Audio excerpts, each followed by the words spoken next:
Hello and good afternoon, everyone. Welcome to this week's new episode of X Vlog Live. Mr. Boomstick is back on the scene. This is the fourth live stream that's scheduled that me and Mrs. Boom provide each and every week. A couple of weeks ago we didn't do two simply because we weren't well, but we are back, and we're back in a big way because we have a lot to get into. On today's episode, we're going to be talking about Xbox's 2023 pattern of games or lists of games, and it looks astounding. Now, we are privileged to know what the first half of 23 is going to bring, and that's Starfield, Redfall, and Forza Motorsport. But what we don't know, and what we're going to be speculating on and giving our opinions, is what happens after June 30th. What happens from July to December? Is Microsoft going to do what they normally have done in the past and kind of pack one half of the year and kind of leave the other year to be, to be barren? Well, I don't think so. I think we have a lot of games coming next year, but we're going to get into that in a second. But the main topic of today, and the reason why I was so excited that King David from the Iron Lord podcast is here, is we're going to get his hot take on this whole Brazilian documentation that has made the rounds since Monday. I have a hot take. You've heard me talk about it on the Xbox Factor podcast, potentially listen to last night's Primetime Gaming, and we're going to get a little bit more deeper into this because, like I said in previous shows, I find it pretty ironic how Sony is claiming to be the victim here when they are the industry bully. They have money-hatted games time and time again. The easiest and the quickest example is Final Fantasy VII. And like I said, I have the collector's edition sitting right on my right side, and it does have a sticker that indicates timed exclusive until spring of 2021. Well, spring of 2021, folks, has come and gone, and we're still waiting. And that's because Sony has, once again, held back something from being multi-plat. And when they do that, they just give more ammo to how dare you talk about Microsoft having a problem with Microsoft getting Activision Blizzard, even though they've already said and confirmed that Call of Duty is staying multi-plat. It's pretty, again, it's ridiculous. But before we get into that, King David, what's going on, brother? It's been a minute. How the heck are you? Glad to see you on camera. I'm on camera. We're going to have a lot of fun. We're going to get into some Kingonomics, which Yes, I cannot wait to get into. How you feeling, brother? I'm feeling fantastic. A little bit better. Now, when you're suffering with the vid, it's like the flu now, so I tell you guys, be careful, especially if you're a little bit older, sitting under air conditioners after coming outside from the heat wave. I've noticed a lot of people during the whole heat wave thing, they were inside under the AC, and it was going the transference between heat and cold, heat and cold, heat and cold. That does damage. You lowered your immune system, and you wind up catching COVID or the flu. So be very careful, guys, and ladies, and just do accordingly. Oh yeah, absolutely, definitely appreciate that. Hey, it's the Neo Mental, my brother in the chat said, "Sir, please address Lord King Crocs correctly." Thank you, sir. Thank you. I do appreciate that, and I do have to tell my wife to send down some Crocs because That's great. I'm Did walking you see around that the house picture of the barefoot. dog with the Crocs? Yes, and everybody tells me that's my dog. If it was a French bulldog, that would be true. But I did order my French bulldog some Crocs, so look out for those pictures. I love it. Isaac Gentry in the chat says, "We outside, King." I Facts, love that. though. That's good stuff. Well, listen, we got a super chat from Bunty, a good friend of the boom! program. I just wanted to let you know, yes, live sir. on your show, Sony Santa Monica, they're working on a secret project with Mark Cerny, and they send me a prototype of the new PlayStation 6. So I'm not under any NDAs, and here we go. Oh, very nice. Yeah. So breaking you guys, news, ladies and gentlemen. Yeah, you guys. PS6 in the palm of your hand. Just plug it inside your TV. They really work well with TCLs. So this definitely good stuff. Very good stuff, dude. Bunty drops a $2 super chat and says, "Boom and King, this is going to be good." Lots of fire emojis. Well, thank you so much for that. Thank you. Well, King, look, let's get right into it. This past week, we saw a lot of posts come the way of Reddit. and we had you know, a Reddit poster who translated what Sony had said to the Brazilian government regarding this deal, and that came to fruition because they sent out a questionnaire to a lot of developers and publishers, asking their opinion on if this deal would somehow damage their business. And some of the biggest names in, you know, in tech and in gaming responded, and that came the way of Ubisoft, that came the way of Apple, that came the way of EA, and several others. And for the most part, the majority opinion was it's not a big deal and it's not going to affect their business model. Well, not everyone agreed, King. Sony came out and they tell the regulators that not only can't they make a triple A franchise as big or as important or impactful as Call of Duty, it would take years of actual monies and development for them to deliver something as good as Xbox Game Pass. And I find all of this absolutely hilarious because I remember Jimbo or you know, Jim Ryan saying that that Xbox Game Pass is not sustainable and that it's not something they were looking to do. And now look at that, folks. Guess what? They have a service and I'm a part of it. I spent $33, King. I upgraded and I'm good until the end of February of 2023. And I did that because Stray was being dropped into it. And I said, well, you know what? I was going to buy Stray and I don't have to buy it. So they got me by putting games in there day and date. And that was something. And if you haven't played Stray, folks, listen, here's the thing.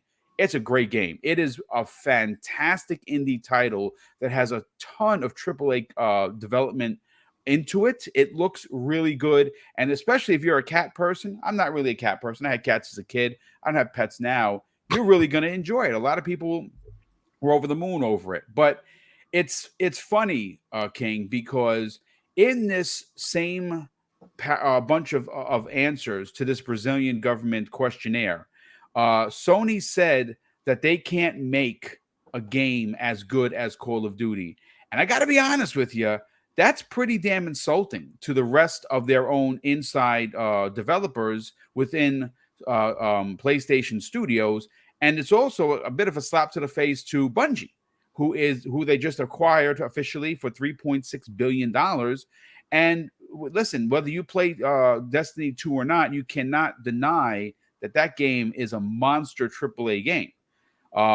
King, we haven't had a chance to sit down and talk about this, and I know that you're going to have a real hot take. You know, what are your thoughts on some of the answers that Sony said to the Brazilian government? And again, it's crying victim makes them look weak for sure. I don't know if that affects anybody in their on the investment board. But I certainly would feel a type of way if you're telling the world, and I don't know if they realized that this was going to be made public or not, but those answers that they claim to be the victim here is ridiculous. What are your thoughts on this so far? Well, Sony's a rat. Yeah, they're a rat. I mean, there's a difference between snitches and rats, you know.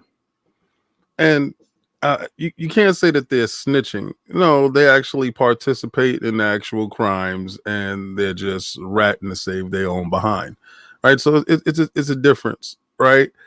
It doesn't surprise me that the way that they would go about it, you know, and it would be overtly, and they would think it will, you know, go under the radar. It wasn't done in Bloomberg. It wasn't done in the New York press. It was done in the Brazilian press, thinking that it would slide under the radar, and it was probably done on a Friday. So, and it probably was done on a Friday because all this information comes out on a Monday, and they thought that the news cycle, it would just die down. Well, sorry, we don't have any news, so this is going to lead news during the week. Sony for a long period of time has had the marketing deals for a lot of these games. When the regime changed over from Don to Phil, a lot of money wasn't there to pay for these marketing deals. They didn't see the value in it because it left them at a deficit, regardless to what, at the whims of other developers and their IPs. instead of, you know, bolstering your own catalog and other IPs like that. So Sony realized that they needed to get these marketing deals after the 360, because the 360 had a ton of marketing deals and they were destroying the PlayStation at this period of time. And they did that off of the back of games like Call of Duty, off of Madden, off of 2K, stuff like that. So Sony Peep Game realized and switched up their tactics. They already had some of the best first person, well, not first person, AAA studios under their first party banner. And in having that and then getting marketing deals fortified their position in the marketplace. It actually allowed the level of dominance in the PlayStation 4 era to switch. Once they got the Call of Duty IP as a marketing promotional tool, they actually ripped the casual away from the 360 and Xbox market. They really were banking on the success of the PlayStation 4 that was going to carry over. Well, we also know, as anybody that has a brain worth putting a hat on, every generation is a new generation. There's no carryover. There's no point total that rolls over to the next generation, except if you're Microsoft, because right now Game Pass rolled over from Xbox One over to the series consoles, and they thinking outside the box, they figured out how generations really didn't matter. Sony didn't understand that yet. That's why they said Game Pass wasn't sustainable, because they didn't see the value inside the service system. That's why PlayStation Now was floundering, and that's why they had to, you know, merge PlayStation Plus and PlayStation Now and come out with this other entity, which is a better entity. All right. And they also going to understand the value in day and date. But back to the problem at hand, as far as being a rat, you can't do these things, these deals, these Final Fantasy deals, other games that they do have in their pocket, and actually try to backdoor Microsoft at every turn, and then cry when Microsoft uses their trump card, which is cash. Yes, that's right. Right. Okay. So, you know, you cannot be upset when you are the market leader. You used your trump card. You walked in there and you're like, listen, we're the market leader. We got this stuff going for us. We have this division and stuff like that. So it'd be advantageous for you to put your stuff on our platform, at least for this period of time. And developers are in the business of making money and making their shareholders happy. So of course they're going to say, well, did you go with the market leader? Right. You will not go inside a meeting and say, nah, I went with the second best dude. That's just not going to happen.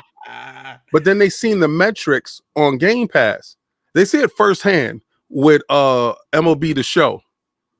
All right. So they see the ticker. They see, oh, wow, this thing is making money. Studios is doing this. Oh, my God. This isn't like, let's say, a HBO Max. Right. It's just not a gimmick. They're actually making strides. Now, at the same time, Microsoft was fortifying their first party studios. Now, some people want to argue between nature and nurture of purchasing, acquisitions, and homegrown stuff. Nothing's homegrown. Right. So let's stop it. Let's really stop it. You know, Sony, everybody wants to say Sony stuff is homegrown. No, Sony does deals with everybody for a long period of time. And after they've proven themselves over 1 million times, Sony looks over low balls and then acquires them. Yep. All right. So if you look at the money hatting of Bungie, see, the reason why they were able to say that they don't have a studio that can make a game of Call of Duty quality is because they actually don't. I don't care. They don't count Bungie in the same sense, because Bungie is for everyone. Right. And that deal it's a little contingent. It's a little weird. It's the weirdest deal that I've ever seen. That we're going to acquire you, but everything that you do is for the streets. Right. So it's the weirdest deal ever. Now, when Microsoft purchases Activision and Blizzard, a lot of their games is going to stay multi-plat. Yeah. But where the real value is, putting those games day and date inside Game Pass and removing the marketing rights away from Sony, where the home of Call of Duty is in Game Pass. The marketing rights with this game is inside Game Pass. So we already know those 30 days you get extra to play certain stuff is going to be inside Game Pass. Yep. That's right. Even So the betas. Right. everything. Yep. Every minutia is going to be inside game. Yeah, you can get it for PlayStation. Yeah, and since you like paying $70, $75, it'll be that price for you. No, we're not going to lock it off from you. Partake. And what we're seeing right now, if and when this deal goes through, and it coincides with the price drop on the Series S, because everybody's thinking about a price increase and is Sony going to raise the price on their systems. But the real threat is the price drop of the Series S. That is going to be right now. You could pick it up for $239, King. I've seen. Yes, it. Yeah, it's detrimental right now for the PlayStation brand, because if you can get Game Pass bundled for a Black Friday deal for $220. With 3 months of Game Pass inside the box, Call of Duty, Madden, 2K. This is the box of the FIFA. casual. It's yeah, FIFA and wrestling and UFC. Yeah. You know, it's a lot of stuff that we don't think about, but they're there. Yeah. So this is the home of the casual. Price point matches. All the games match, and now you have the marketing deals where now people think that Call of Duty is not even on the PlayStation console. So again, they say, well, you know, it's available, but it's for $70. It's not. It doesn't look attractive. No. Sony realizes this. All right, they see the metrics. What's the most played game on the PlayStation platform is not their own God of Wars or Spider-Man. No. It's Call of Duty. It's Madden. It's 2K. So if you rip that market, see, Call of Duty actually rips more than just the Call of Duty fan away. It rips away the YouTube guy. It rips away the Netflix guy. It rips away the casual in the sense that no longer is this box necessary, because we already know by the metrics that we see that the PlayStation AAA titles like God of War is not system sellers. It's for the hardcore system sellers, for the hardcore, for us, for the 10%, for the minorities, but it's not for the majority. That doesn't move. All right. So again, we're at a point now where they are terrified. Yeah, because they're looking at their mortality. I told people before, and everybody thought, oh, I was talking out my anus when I said that's the last PlayStation console. Why the hell would they make a console if the fight is over? It doesn't make any sense. Like, so we would invest in our app, we would invest in our services, and then and this is a two-prong attack. I done gave you the Series X and the Series S strategy. I gave it to you. I gave you misdirection. This is the reason why, in that same breath, Jim Dance Moves Ryan dances so eloquently and praises Xbox Game Pass. Because soon he will be there. Yeah. It makes all the sense in the world. Well, you know, King, let me read you two excerpts from this document that was released earlier this week. It says this: they say that apart from Activision, there are few developers / publishers capable of producing AAA games such as EA, FIFA, Take-Two, Rockstar, Grand Theft Auto, and Epic Games Fortnite. These games tend to be long-running franchises with big budgets, multi-year development cycles, and a very supportive followers. They go on to say, despite all of that, Sony believes that none of these developers could create a franchise to rival Activision's Call of Duty, which stands out as a gaming category all on its own. That's why they believe Call of Duty is so popular that it will influence users' choice of console. In fact, their network of loyal users is so integrated that even if a competitor had a budget to develop a similar product, it wouldn't be able to create a rival. And what's interesting, King, and what I want you to get into next is the money hatting situation. And something I call it terror tactics, because when you're the market leader, you can demand certain things from other publishers, other developers, that because you're the market leader, like you said earlier, why am I going to go with number 2, right, when I'm going to go with number 1? And the reason why I think Sony is quote unquote scared is because they are in a position now where they see the market leadership title slipping through their fingers.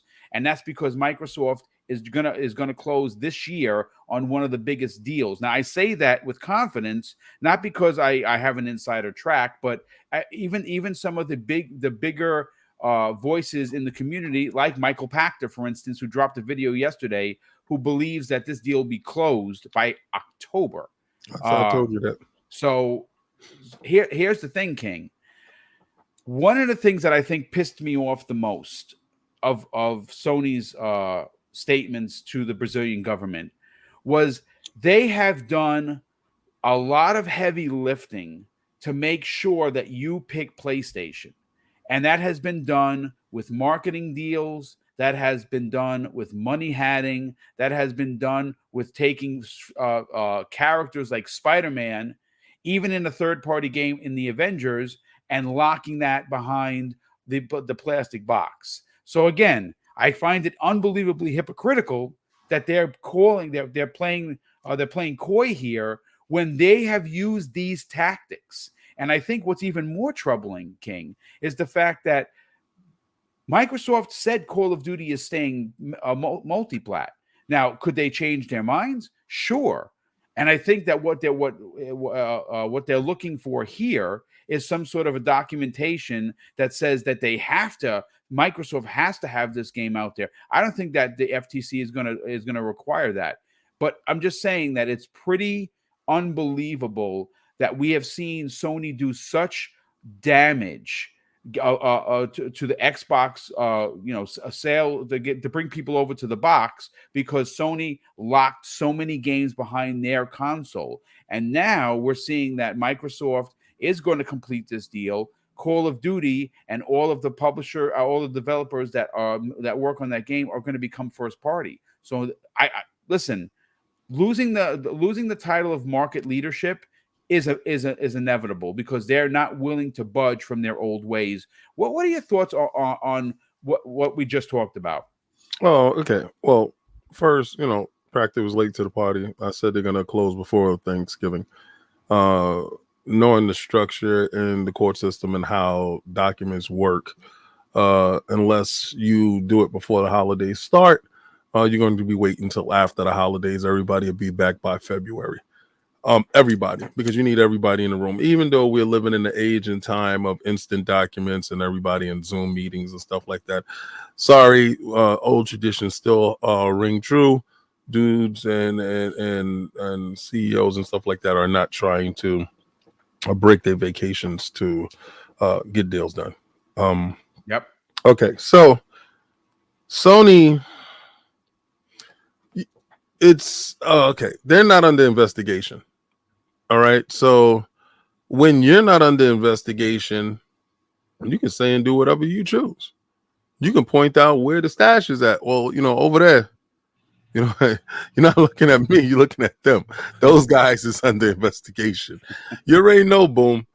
Like I said, Sony's a rat. They partaking in the same situation, but they're actively pointing out what's going on with Microsoft. Microsoft would not take it off their platform. I know I've joked in the past, like, yo, yeah, shut the door on them. Yeah. Listen, it's too much money left on the table. Yeah, King. no, get their money. Yeah, get their money. It's not the 21 million, and you guys thought it would be more at this period of time. It's not the 21 million PlayStation 5 owners that are a problem. It's not the 121 million, and everybody wants to say 140. No, it's 121 million PlayStation 4 owners. They don't need to suffer for the tactics of Sony. They just pick the console. They just pick where their friends play. So here, play Call of Duty. All right. Now, but if you happen to be in the Microsoft ecosystem, you can get it over here in Game Pass. Are you serious? Yeah. Like right now, we're about to hit that big R, that big recession, and money's at all-time low for people. All right. So right now it's these consoles cost a lot and games cost a lot and these services cost a lot. And the more value you see in a service, the more likelihood that you are to travel to that magic goal and saving cash. Remember, guys, this is a hobby. This is not a requirement. All right. Yeah. So you're an expenditure. And when you start cost cutting, you're going to look at what, like, are you going to keep the lights on? Are you going to pay the Wi-Fi? Are you going to feed yourself? Or are you going to worry about a new game? Right. So you got to look at it in these drastic natures, because this is the truth. This is the reality of the situation. The reality of the situation is Sony is absolutely terrified of what's going to happen. And it has absolutely nothing to do with them fearing that the game won't be on the platform. There's too much money on the table for that. It's the marketing deals that is keeping people's perception. When you control the news cycle, you control people's perception, you control their reality. So if their reality is that the Xbox is the only place to play Call of Duty and everybody migrates over to the Xbox platform, there's no need to go back. Yep, that's correct. And they've yes, you're right. They have Spider-Man. They don't need to share it. But I don't agree with your assessment in that they're still stuck in their old ways, that they're not willing to change, because they do have games going to mobile. They did say all these games is going to game as service. They did say that they're doing a lot of multiplayer. They are investing in the PC. Thanks a lot for a lot of these games making over to the PC to extend that audience. They got games on Game Pass. This is not the same old Sony. This is a whole different Sony. Jim understands what needs to happen in order for survival. They're in a survival mode. They went out and made acquisitions. They went and got with Bungie. They did a lot. They've purchased a lot. But again, when you're going up against a juggernaut that you bullied for so long, talk about it. You did these things. You kicked sand in this boy's face on the beach for so long. Yep. Well, all winter he worked out. I was just gonna say, do you remember the old comic books? Yes, that's why I said it. They had like the kid that was real skinny, and the bully kicked sand in his face, and then he came back and he was cocky and he beat him down. Yes, that's what's happening right in front of us. He went and he got this manual on how to work out and how to get strong. And you know what? Listen, Phil, you needed the right stimulus to get the reaction, right? So them holding Street Fighter back. Yep. That Bungie stuff. You don't remember? They locked off content. We paid years, $60, not 6 months, not 8 months, right? Years, King. I got the Hawk Moon a year later. Yeah. Yep. So do you really think yes, those are terror tactics. Yes. Those are tactics that you use to demoralize a fan base, to put a fan base on the edge. Each and every last one of those people in that building are looking at a redemption. So shout out to Xbox for following me on Twitter, King David OTW, and retweeting a tweet that I put out. They put out, the healing era is over. DPS era is about to begin. And I put, that's right, bars. Yeah, that was the other day. And what I saw someone ask the question, just so you can clarify, what does the DPS mean? Oh, damage per second. Thank you. Just because people. All right, this is when you going up against the boss. So you're doing your little phases and you healed, you're ready, you're strong now. Microsoft is telling you in this cryptic text, it's about to rain fire. Yeah, from the sky. Yep. They have games on deck. Like, and no, I know a lot of times the whole Xbox mantra is wait till next year, wait till next year. Well, next year, really, bruh, it's really And a it's situation. funny, King, we're going to be talking about 2023 after we're done with this segment because, like I said, I think you're onto something. 2023 is going to be a big year for games, but I think it's going to be a magnificent year for Xbox. Yes. The deals that are being worked on and done in the background. You know, people forget they picked up Double Fine. They Psychonauts 2 launched inside Game Pass. Brother, that game could have been game of the year. It should have been at least nominated. Yeah, it should have. But it's a fantastic game. But you have now developers that are inside your stable that are making games, excuse me, that can carry a platform, not just filler games. I'm talking about games that can carry a platform. So when you have that much artillery and they're looking at all of it, but you have one of the biggest sellers on both platforms and on PC in your house, that sends a shudder down the spines. Because right now, in this generation, Sony does not have, and they are correct when they stated this, they do not have a developer that can make a game that can contend with this because this is already a machine. It's already rolling, right? So you have to ramp up to come up with a resistance, come up with some type of game that can kill zone, something that you can galvanize your first party developers. But is it going to hit? Is it going to be something that the people said? You already know Call of Duty is going to sell its numbers every year, regardless to what. Yeah, they are. Absolutely. So the fear of mortality is having them in a panic mode. Well, you know what's funny? I want to reiterate what King is saying here because King, you and I came to an understanding a while back that we believe that 80+% of the PlayStation 4s that sold were the normies, the casual audience. And they found out about this system from their friends because their marketing, not so much recently, but back in the PlayStation 4 days, their marketing was ridiculously good. Yeah, it was a cool system. And it was the popular system. It was the cool, most guy powerful on campus. system. Yeah, absolutely. So what's interesting here, and I think another reason why Sony is fearful of this deal is because you and I, again, believe that we could potentially see at some point or another a 199 Series S. Yes. Right? That's a fact. And what I've talked about numerous times is once the Call of Duty picture finds its way to that $200 system, it is going to be on like Donkey Kong. And we could see record-breaking sale numbers like Sony did during Black Friday a couple of years ago when they put that Spider-Man PS4 out there with Spider-Man for $200.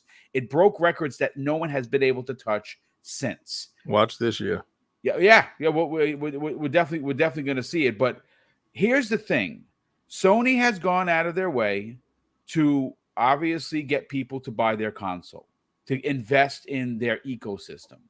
And what I think the fear here, King, is once you can get Call of Duty to drop into Xbox Game Pass, it is going to be game over, no pun intended. Because right now, and I keep talking about this because it is a world reality, there is a recession going on in this country. And from what we understand, it's not going to slow down anytime soon or get any better. This is gonna last for years. And with that said, you said a great point. Are you going to not pay the rent? Are you not going to pay the Con Ed bill? Are you not going to pay Cablevision to keep the internet going? No, you're going to have to find a way to do the things that you're requested to do, like pay bills and pay rent and mortgages. But you're also going to have to find a way to not have your entertainment like video games cut. And how do you do that, King? You invest in Xbox Game Pass. And once listen, I mean, think about this for a second, folks. you're Sony, you're looking at the big picture. Their service right now is $18, and you don't get day-and-day games. And I originally said I wouldn't jump on it, but for $33 to make to raise my PlayStation Plus, and I was getting Stray for free, that's fine. I don't mind spending the $33.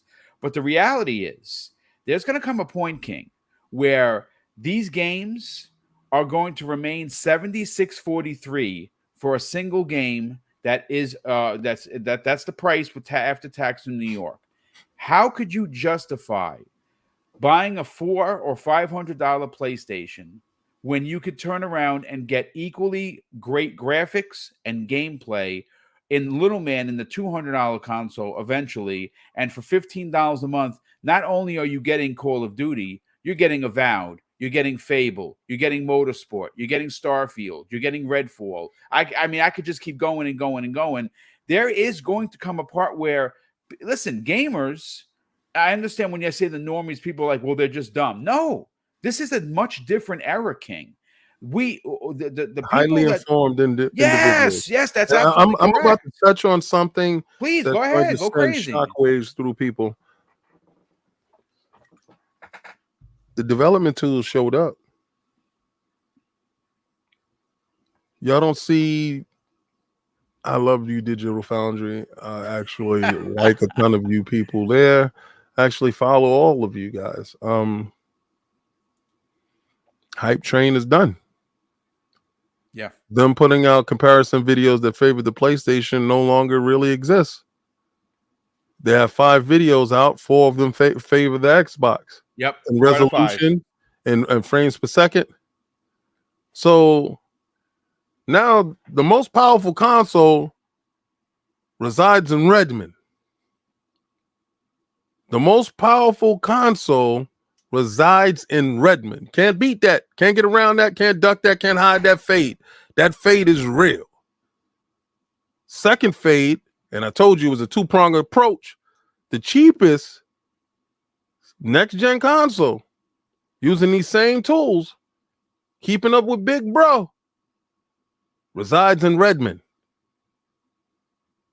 So now that you have the cheapest and you have the most powerful on one platform, the best services, the most secure gaming service resides in Redmond. Yep. So now, as a parent, yeah, speak on that for a hot second, because you have multiple consoles in your home. Yes, sir. You have multiple subscriptions. You have a lot of people that play Xbox in your home, right? The family plan may not be here now. It's coming, King. I can't wait. Yeah, me either. Yeah. Let me tell you, they're making a choice easier. Yes, indeed. They're removing a level of barriers away. Remember, storage was an issue in the beginning of this generation. Then xCloud actually became a real thing. Remember the thing that they was laughing at? Yeah, but xCloud doesn't really exist. The power of the cloud. Yeah, the cloud. They clowned on them. Check it out right now. When you go to Game Pass, in the beginning, 10% of the games used xCloud. Now, over 80%, I say 85% of the games that drop in Game Pass have a component that you're able to play it through the cloud at a lower resolution, but in the cloud without using up the space on your hard drive. Now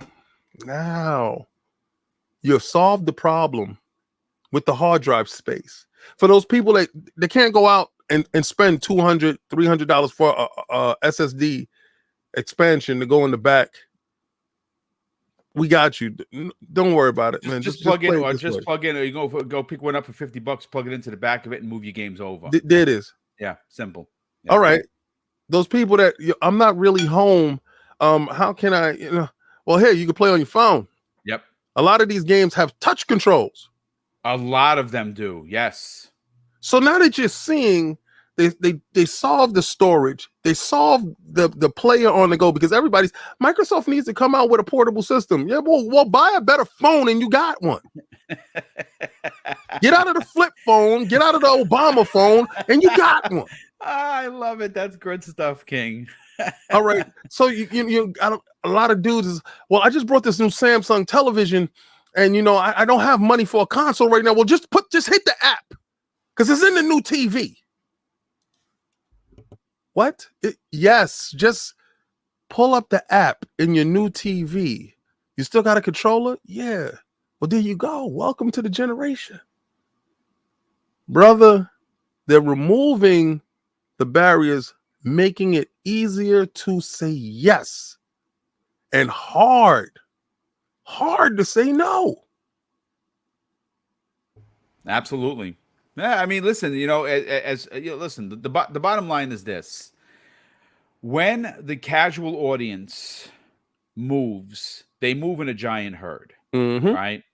And how that is done and why it's done is because you get an opportunity to, again, just look at the big picture here. Sony dominated last gen nearly 2-1, King.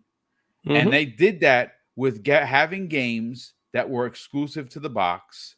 They did that with having they were a bit of ahead of the curve of Microsoft when it came to, the marketing. The marketing, this is how you share games, won the generation for them. That's an absolute fact. Well, Microsoft had to pick their poison, right? Phil had to pick the yin or the yang. All right. He could have stayed with the marketing deals, but we would have had the same issues. No first party studios to back you up when you're dry. So that's why Xbox tweeted. That's why I could double back to that tweet.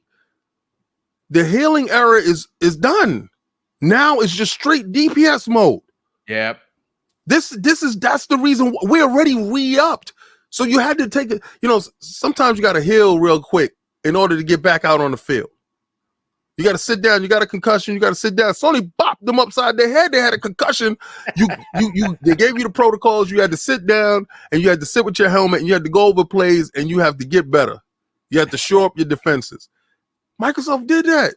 Yep. If the only thing that was holding them back was the fact that they first parties was lacking, they're not lacking no more. Now you got the competition afraid of the next first party acquisition that you're about to do right now, single-handedly take this generation and next generation in one swoop.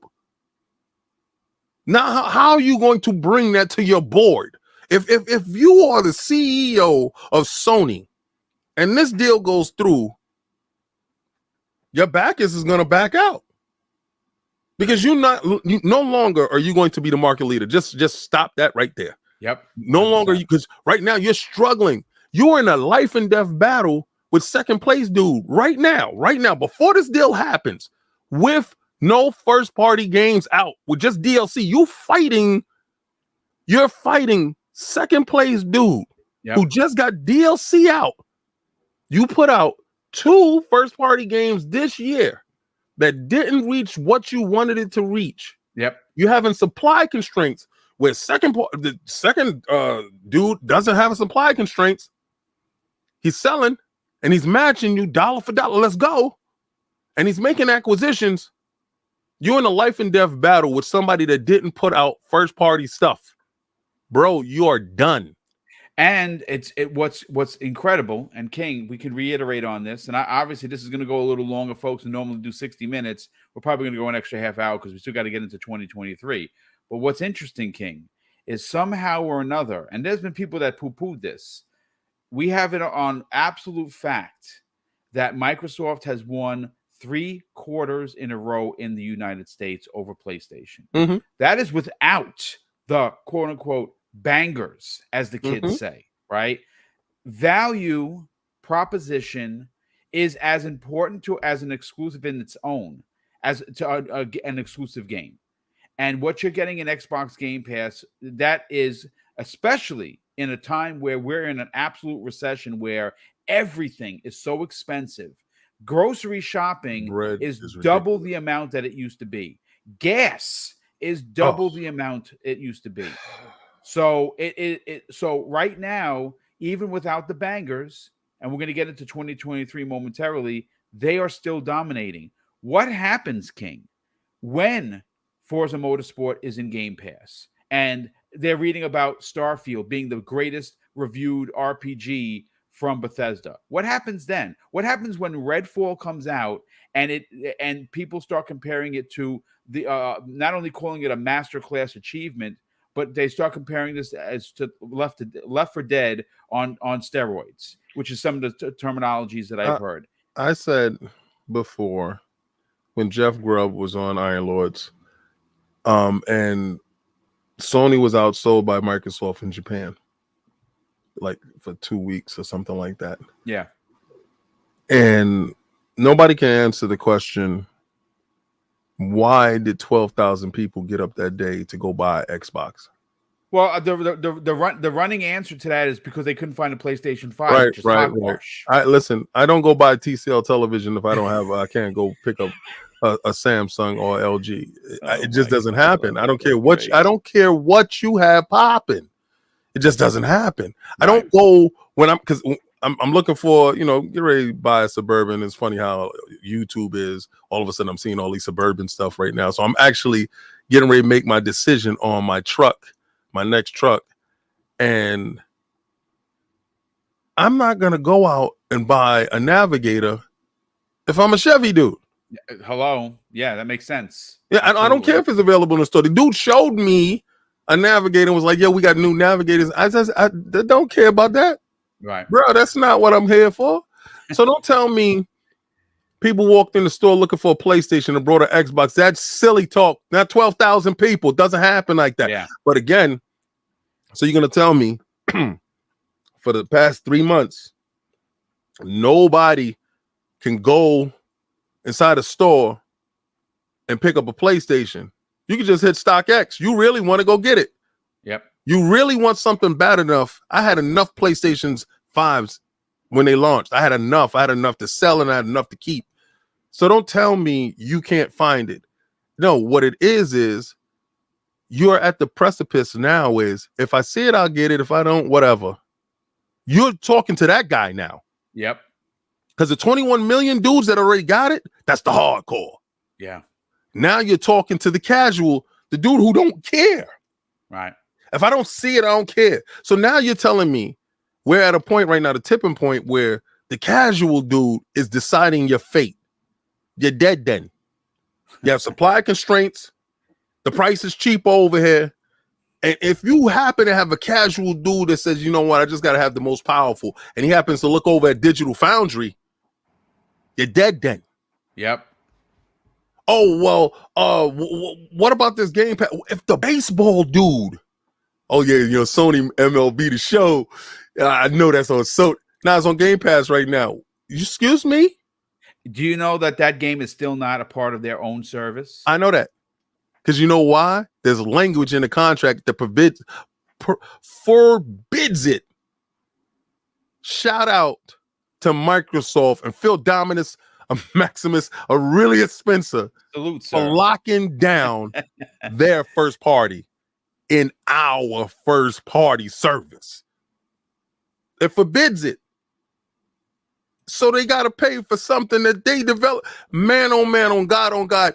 This day was coming. It was a reckoning. It was coming. It was all the stuff that you was doing.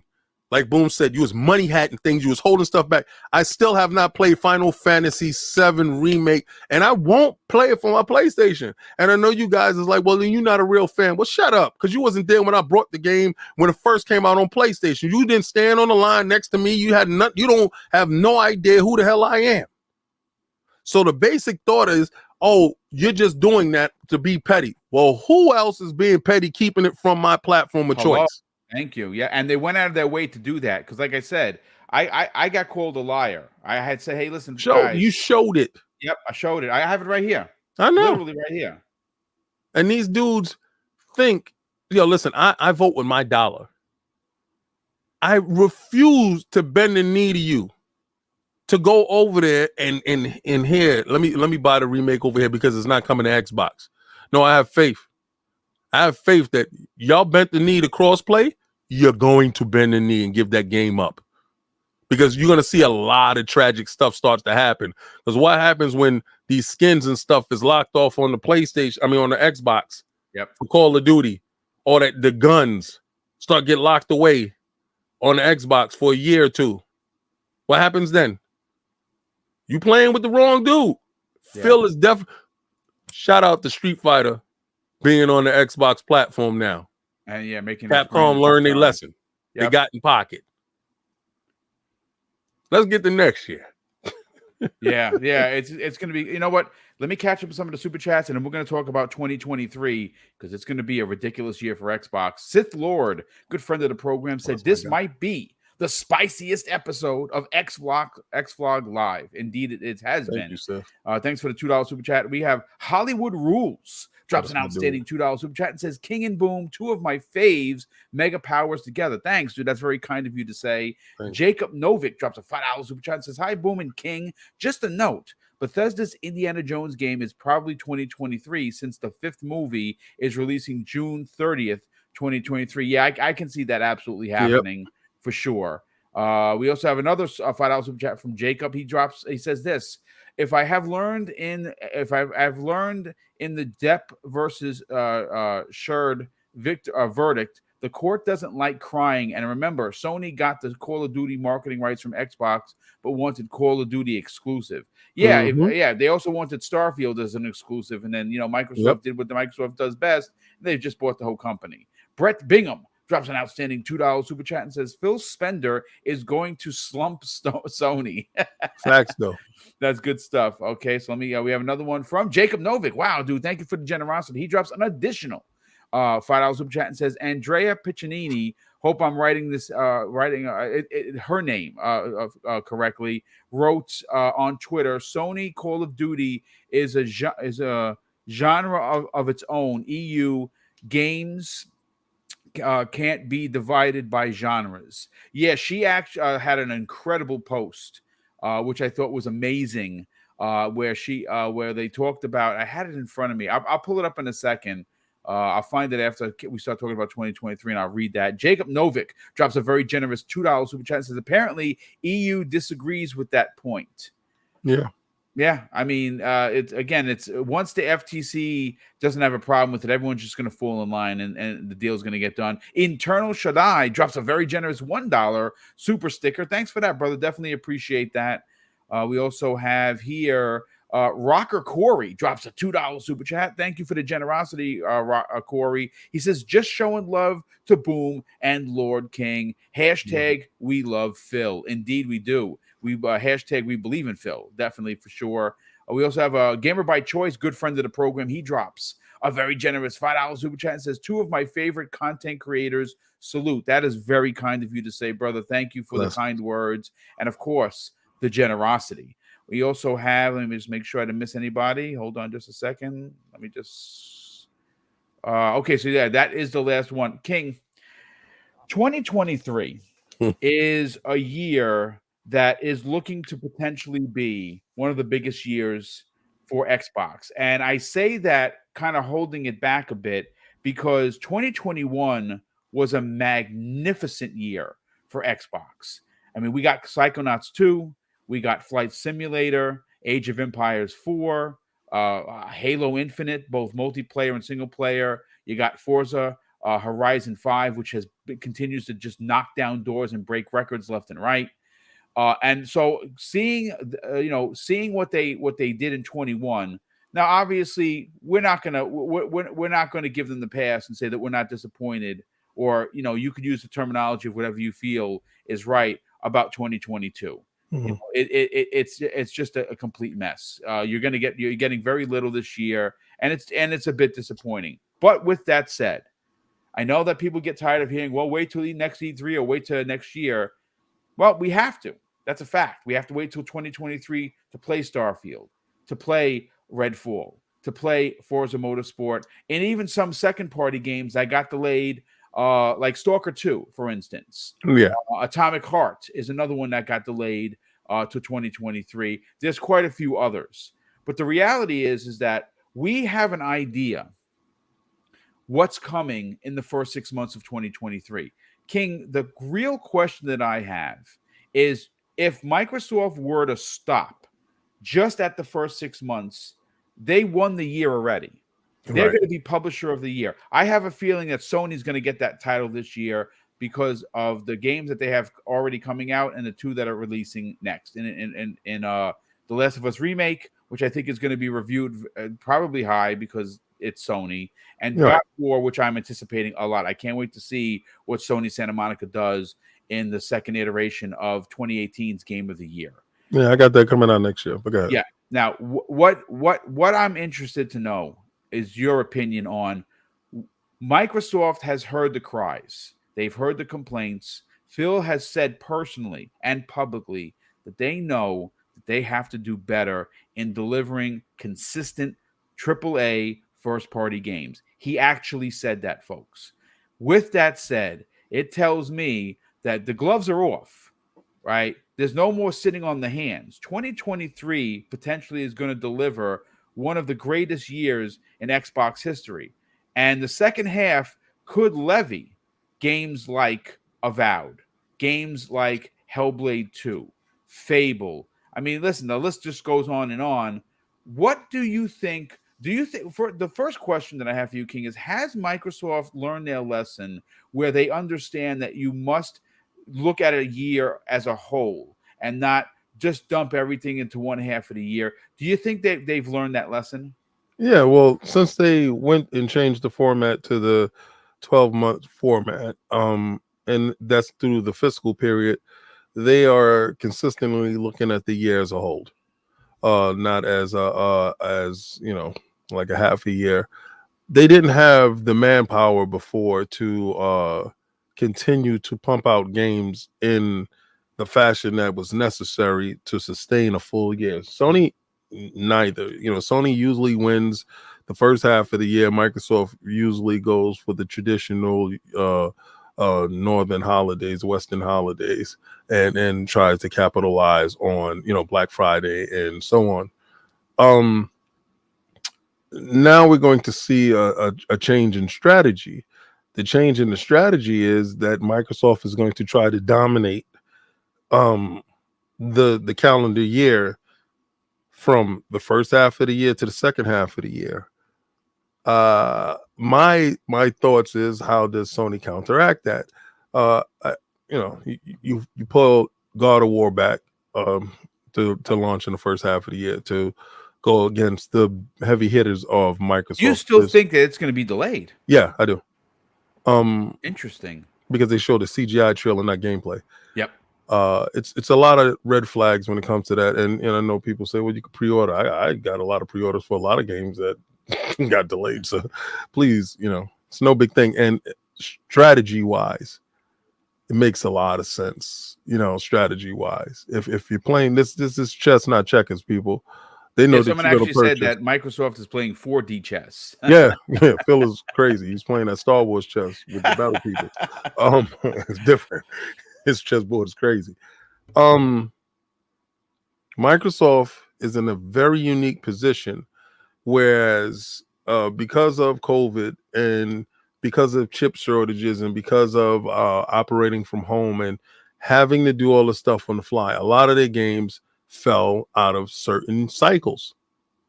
And everybody can be upset about. I really don't want to hear people capping for Redfall because you didn't know what it was. But Starfield, okay, I can hear you guys, they're screaming for the Starfield guys, and I think that was a major blow for this holiday season. Wasn't really so much of a major blow for me. Yeah, I'm anticipating the game, but I'm anticipating the game the same way I was anticipating Cyberpunk 2077. Let me get it in my hands and let me see about it. And I'm still, playing through that game. For a lot of people, Cyberpunk was a game that they needed to have. So when delays did happen, it did affect them adversely. So, and the game did come out still in a broken state. Excuse me. Hopefully, Starfield is in a better state when it releases, and the time necessary is justified upon release. Same thing with Redfall. I don't want any game that needs the time to be rushed out for a false deadline. The reason why it's a false deadline because Game Pass removes all said deadlines.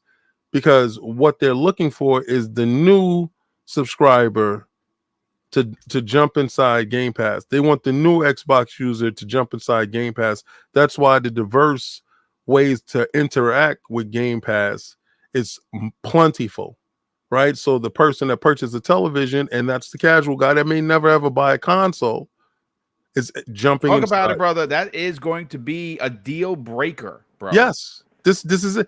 The biggest thing is Samsung also has that same deal with the phones. So I'm waiting for the phones to release in North America that has the app on the phone. I told you Built at right in. CES show, my friend saw an app on the refrigerator. It's different things that's pushing this stuff forward. But again, they're looking for the new user. And I know you're saying, well, King, what about the guys that supported them from day one, like ourselves, like us, that was there when it was bare bones? Bruh, we eating, bruh. We're eating, bruh. Like, we're eating. Like, really think about it. I come from an era of Pong, right? I come from an era where you get 1 or 2 games a year from all the developers, and you just held on to that game, right? And you played that game. You played it in nauseum until the following year and a new game come out. Literally, you're looking month to month right now on the level of splendor that is hitting Game Pass, is hitting your PlayStation Store. Games are very different in conception and delivery now. From sound design to visual splendor, we're living in a renaissance of the gaming genre. Microsoft is trying to control the zeitgeist, the whole thought process in games being dropped and initiated through every new gamer. Yes. Think about this for a second, King. Right? I'm going to paint a picture, and I want you to take this Picasso and run with it. Right. Next year, right? I think what we're looking at is a potential perfect storm for Xbox. Yeah. In a lot of ways. Besides having cloud, besides having the app on the TV, besides Game Pass continuing to dominate, we just talked about the first 6 months, right? And I forgot that someone had mentioned in the chat, don't forget about Diablo 4, Game Pass day and date, right? When you think about the potential of the first half of the year, and at some point, Microsoft is going to make the decision that they're going to produce 5-1 of Series S versus X, and they're going to drop that price potentially for $200. Mm-hmm. If you consider what they have coming from first party, King, and all the ways you can play your games, we haven't even taken into account the second and third party exclusive deals. The games that come out that are multi-plat, but are dropping into Xbox Game Pass the same time as they're launching on a PlayStation. Sony's going to find themselves with potentially in big trouble. And I think that is where we come to when we talk about Sony is scared. I feel that they're scared is a word, use it or not. Concerned is the word I would use because they look at the big picture and they realize that they cannot match what Microsoft has done. And you know what's even more impressive, King? Microsoft has been doing this very quietly, right? They've been taking L after L after L, and before you knew it, they already had surrounded you, right? Mm-hmm. They circled the wagons, and now Sony is surrounded, and there's no way out. Listen, the second half of the year after E3 is going to debut the next 12 months of Fury, of DPS. Yeah. Right? They're in DPS mode, right? So the first half of the year, you're going to have, Forza, Starfield, Redfall, Diablo, and all the third-party deals that's going to drop day and date inside Game Pass. By the way, that was Wolf17. He said Diablo 4, Redfall, Starfield, Forza Motorsport, and Minecraft Legends in the first half of next year alone. Yes. And by the way, I keep seeing people ask, this is Black Ops 3 footage that I recorded today, just to let everybody know. Just to put y'all up on game. Yeah.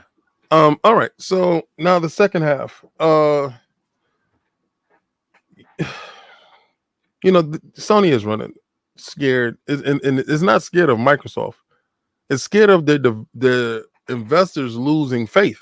Yeah. Sega didn't. They weren't afraid of Sony. They were afraid of their investors not greenlighting another console, because that's a vote. People, they don't do that in a vacuum. Somebody at Sony says, one person at Sony says, all right, the PlayStation 6 is on. That's a vote. And you think that's not even going to happen? You think third-party publisher? Why would you? Like, why would you? Why would you keep punching Mike Tyson in the stomach and he keeps knocking you out? Like, why would you? When are you going to get out the ring and just become a trainer? Why would you? It's not necessary for you to take this level of punishment. And, what do you lose? What does the PlayStation fan lose if they're actually able to play their PlayStation games with their controller on an Xbox console? What do you lose? You don't lose anything. So stop telling me that you're married to the plastic. Just start using your common sense here. We all ask for a utopia of one console rules them all. We all ask for the ring. We all ask for that one ring to rule them all. You just thought it would be the PlayStation, and Microsoft will fall in line and put Halo on the PlayStation. Oh, how the worm has turned. You see, when you kick sand in the dude's face on the beach, you don't know if he's going to work out or run. It's a whole new year. Yep. Summertime is here. Oh, boy. Done worked out HGH. He gonna call his cousin Pablo, and they done win and got some stuff. They done got that meat from Mexico, and they strong now. Pause. I'm telling you, the second half is doomsday for you dudes that are thinking that there's a way out. You're surrounded like Boomstick. After the first half of the year, which is expected to be, like we just said, ridiculous. Even if they only released 2 games in the second half, if those 2 games follow what we just talked about in Avowed and Hellblade II, it's over, dude. Well, the reason why I believe it's actually those 2 games and not Fable. I believe probably Fable's a 2024 holiday. I think that's I believe that they don't even show Fable at next year E3 if they continue with the same format, right? Because that'll be for 2024's E3 to show in the second half. Yeah. Excuse me. Hellblade and Avowed is so different diametrically that you can release both of them in that same fiscal period and still remain dominant without them cannibalizing each other. Yes. And Game Pass eliminates the thought process of cannibalization. Yeah, because you could come back to that game anytime you want. Exactly. It's always there, fresh and ready to go. Yep. All right. So you have the single player story-driven narrative game with the hyper graphics of the Unreal Engine 5. And then you have the first person RPG dungeon crawler explorer game that is set on a whole different level. But I don't know what engine they're using. They're probably using Unreal Engine 5, but I know for a fact that Hellblade is. Yeah, it's Unreal Engine 5. All right, so yeah, they're both using cutting edge technology with mature user tools inside the development box. Shout out to Jason Ronald and the team. They are absolute geniuses, absolute bar none geniuses to develop those machines in the manner that they did with the foresight in taking the L in the beginning, because everybody didn't know. And then it was like a flip of the switch. A lot of these games that were underperforming before the development tools were mature, they go right back to those games right now. Because I'm playing Jedi Fallen Order right now. Night and day. Yeah. Night and day from when I first played it to now. And that was the development tools maturing, and they're going in there and they're just, oh, okay. The system adapts. We're at a position now with the next second half of 2023 to be such a dominant force, to coincide with the beginning of 2023 being dominant. That's the only reason why I said God of War slips to 2023, because you have to have a year in which you even make podium. Well, what it looks like, honestly, and that's a great point. One of the things that we're all wondering is what Sony has in the oven, right? They usually keep their stuff close to the vest. So we have literally no idea, King, what's coming in 2023. They could potentially find themselves like Xboxes in 2022. No, you got the Metal Gear remake, remaster, or whatever. You have that. You have a couple of IPs that they were working on, some new IPs. You have the game of service games. I think next year starts the renaissance in PlayStation, where they turn to games of service to try to bolster up the service itself. I hope one of those games is SOCOM. I don't know if you were I a don't fan. think so. I hope it is. They need to. They need to, but the reason why I don't believe that game would be one of the games first is because they're going to have to test out the test bed. They are new. Just someone Leo Leon. Yes, Spider-Man 2 next holiday for sure. That's a big one. You see, so if you have remember God of War 2018 and Spider-Man 2018 launched same year. Yeah, I can see them doing that. I absolutely can see them doing that. And I can see God of War slipping, and we're getting Spider-Man 2 in the same year. This is how you bookend the year. Yeah, God of War in the front, Spider-Man in the end. Yep. And this is how you control and stem some of the tide that is coming their way. Because listen, those are known titles that can keep the mind frame focused here. Okay. All right. So Spider-Man's here and this is here. Those are known titles. Avowed is not a known title. Right. All right. Hellblade is not a known title outside of the hardcore. Right. So you have a fighting chance against these titles. Starfield is not a known title outside of the hardcore. So you still be able to control some of the media coverage, some of the narrative.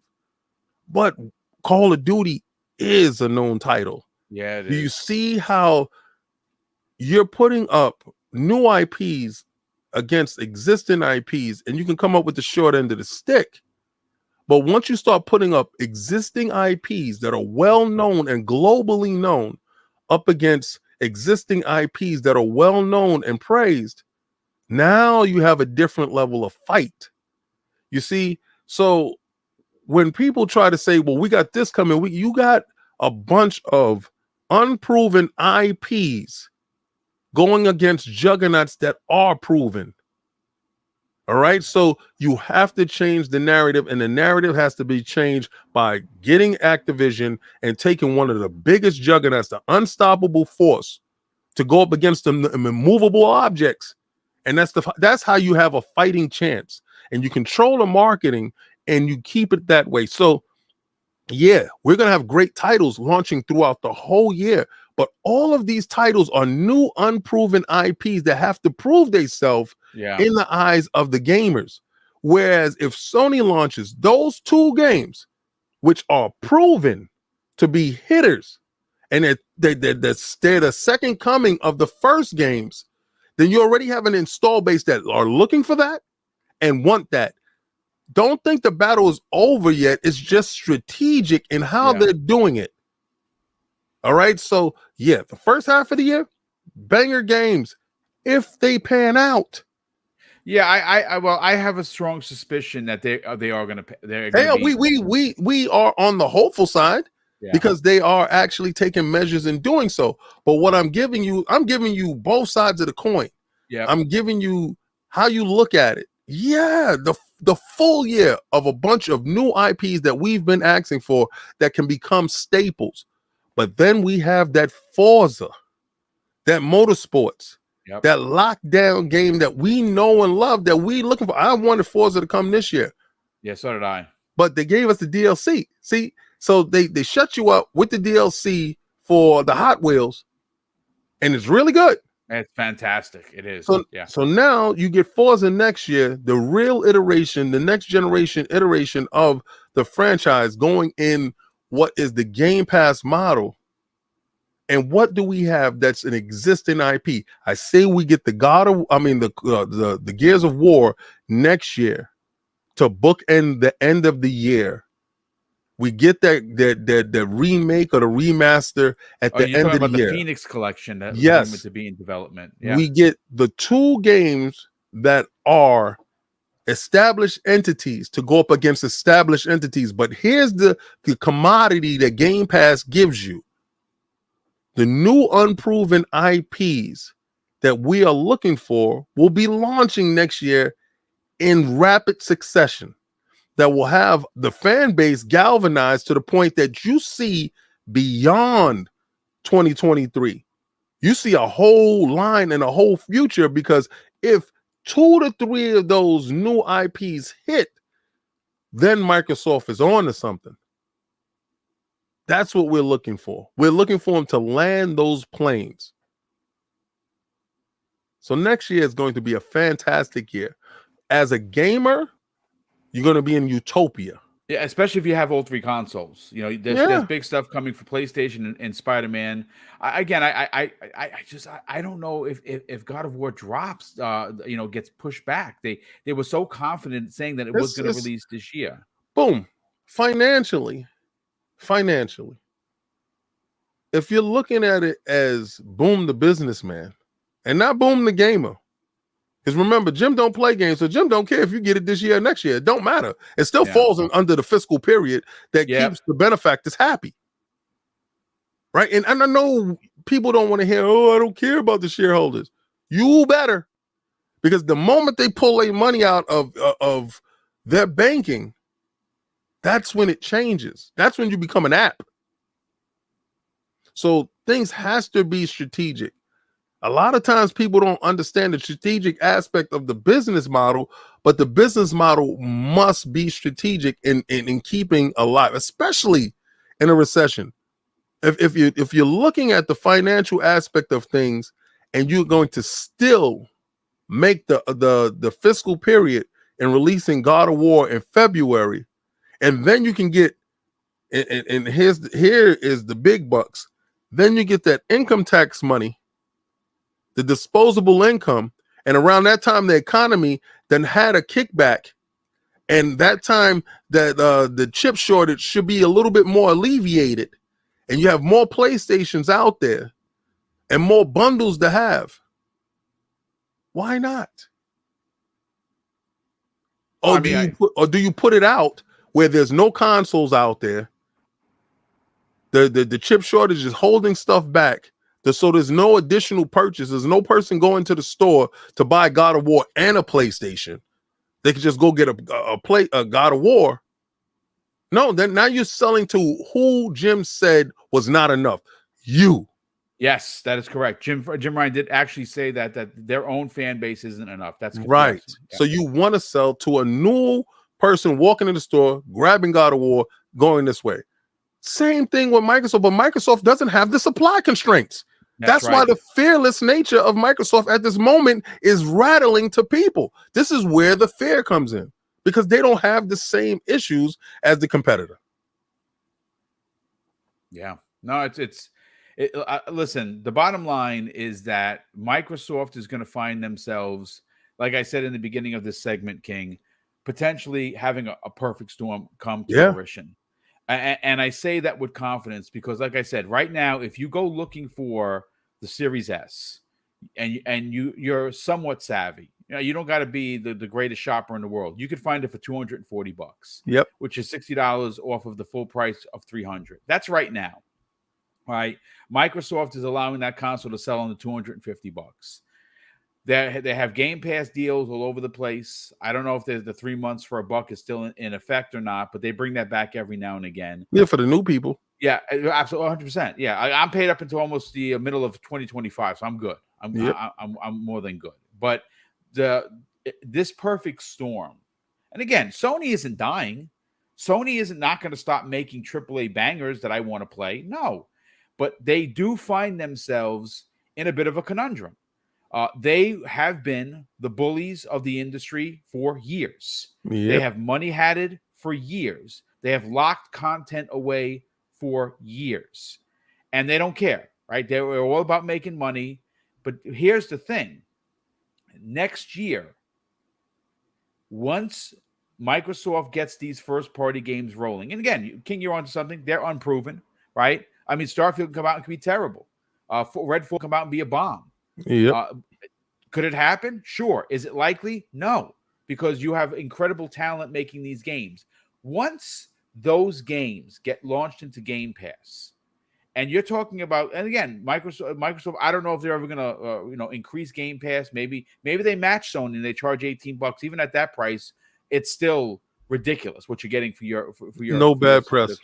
Yeah, absolutely. No bad press right now. I don't think so. No. A lot of that stuff is speculation. I don't see them doing anything now. I think it stays $15 a month at least through the next year. Maybe we see a bump of $1 or $2. Boom. They already subsidized it with deals that they made with Samsung.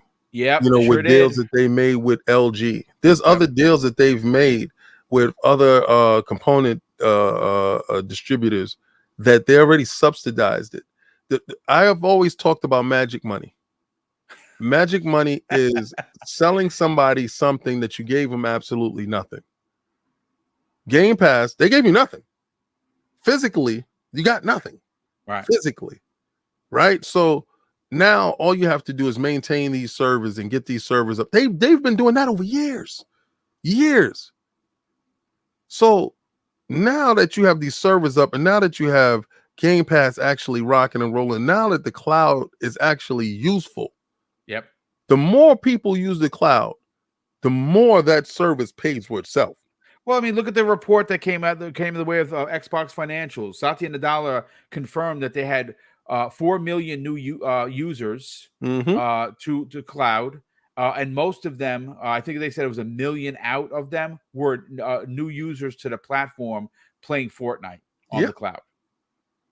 That's just going to continue to grow. That's what I'm talking about, Boom. So they are not in a position where it's feast or famine, or they have to match. They don't have to match because they have the superior product at a cheaper price that's being subsidized by a lot of other things. The other deals, outside deals. So at the same time, this is not the end all be all. This is not, okay, we have everything in this basket. It's not. They've learned a hell of a lot by being bullied. They've learned a lot, and they don't make this. Microsoft would have made the mistake. Old Microsoft would have made the mistake and brought Bungie. Knowing Bungie's track record, they would have made that mistake. No, the language in the deal doesn't even. They don't need to. Phil probably went to them, heard the demands, and was like, you know what? Nah. God bless. Yeah, go do your thing. Because we want to own from top to bottom, and we want to make the decision if we allow you to produce games on other platforms. New IPs here. So you still got Destiny, and no longer is Activision running a show where games is portions of the game is blocked off for years. So we're at a point now where Sony is going to step up. They have to. But they can't drop the price on their services any lower. And I got news for you. You mentioned price there, King. 120. I know it's 120. Right. If you have the money. Right. If you don't, it's 18. It's 18. But you know what? Even more so than that, and again, I don't know if they would do this. I saw several sites run with this. I find it highly unlikely. But apparently there was a report that came the way of places like Game Rant and other publications that they could potentially raise the price of the PlayStation 5 instead of lowering it because of how much it's costing for the chips. Now, I don't necessarily believe that. I think that would be madness. Hey, listen, it was $500 last month. Now it's $550. Like I don't know. I think they raised about $100. Wow. Well, if that Well, would put them in a big the bind. only reason why is because the Oculus has been risen to the price of $100 extra. Yeah. So with somebody as big and that can eat the losses Yep. in Facebook, Sony is not nearly as big. So you think they're willing to eat? There's a reason why you can't find PlayStation. It's not because my people have them all in the warehouse. All right. So and I know dudes is like, what are you talking about your peoples? Hold on. I'll show you. You really have to there we go. Everborn Saga drops $2 super chat, King, and he says, "Welcome to the DPS era." Yes. Gamer You by see, Choice drops a $10. You can get them out here. Get them from the warehouse. They're available. Yeah, you know what? Let me catch up with some of these super chats. We'll get right back to you, King. Gamer by Choice drops a $10 super chat and says, "King, I think Sony's comments about Call of Duty says trouble. I wonder if the PlayStation 5 maybe is the last console, especially if Xbox becomes the casual box and PlayStation becomes the exclusive box." Great show. Thank you for that. I tell you this. Who would have been able, other than Microsoft, to lose a generation and to come back this strong? If Sony would have lost the PlayStation 4's last generation, there wouldn't be a PlayStation 5. And that's my opinion of it, because you're not going to lose 2 generations in a row. Right. No, that's good. Yeah, absolutely. No, that does make a lot of sense. I mean, they blundered the PlayStation 3. They eventually came back and actually outsold the 360 towards the back end of it. But in the upfront, PlayStation 3 was not good. Nope. But listen, they learned and they dominated with the PlayStation 4. 113 plus million consoles is nothing to sneeze at, for sure. Jacob Novik drops an additional $5 super chat and says, when Sony potentially buys Square Enix, which I think that happens the first quarter of next year. I don't think that's this year, but I think that's coming. Phil and Satya can actually say, no, well, you were trying to block our ABK deal on full statements. I mean, they honestly, wouldn't do it. Yeah, I don't know. I think Microsoft would be like, yeah, it's fine. I don't think they would even have. They don't care. They don't see Sony as a competitor. Yeah, they don't care. Like, they see them as a valued partner, because remember, they use the Azure cloud service and they actually have games inside Game Pass. We do not want to stop their business. Thank you. Yeah. Keep going. The collector drops a very generous $10 super chat and says, I just wanted to send my appreciation and love for what you guys do for the Xbox community. You guys rock. And remember to TTS. And he puts the laugh emoji. Well, listen, thank you so much for the generosity, but more importantly, thank you for the kind words. You drops a £2 super chat and says, news, Tencent is buying a majority of Ubisoft shares. Yeah, they are. They sure that report came out this morning. They're not going to buy the majority. They're going to buy a bigger majority of what they have. They're currently at, I believe it's 6%. Yeah, they currently own. I think they want to increase it. I wouldn't be surprised if they double that number. Maybe get 12%. I think they get to 8%. To be honest with you, all right, yeah.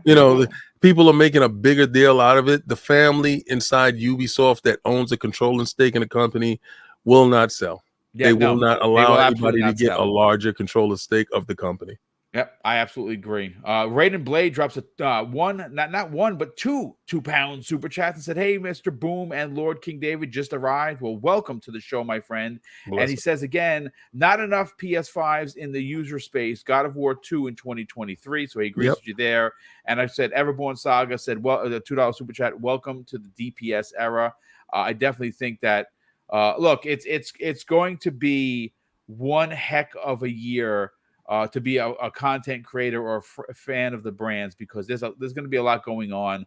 King, you and I spent nearly an hour and a half on today's show breaking down not only what we heard from Brazil, but we're breaking down 2023. We both believe it's going to be a huge year for Xbox. We also believe that their second half is going to levy something super, even like I said, even if it's only one banger, and some marketed titles or exclusive second and third party stuff.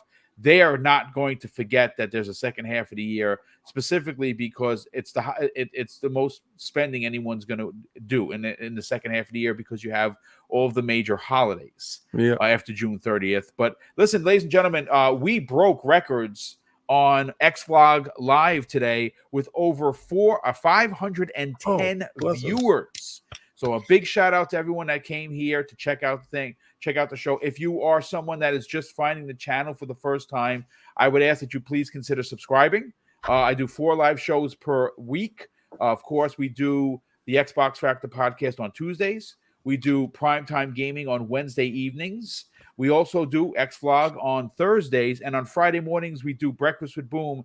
And tomorrow morning, I'm pretty sure he's going to be joining us. Hogue Law is going to be stopping by for about 30 minutes before he starts his day to talk about exactly what we can expect from the recent report from Brazil, and also what Michael Pachter had to say regarding this deal getting done in October. We'll get his opinion real quick.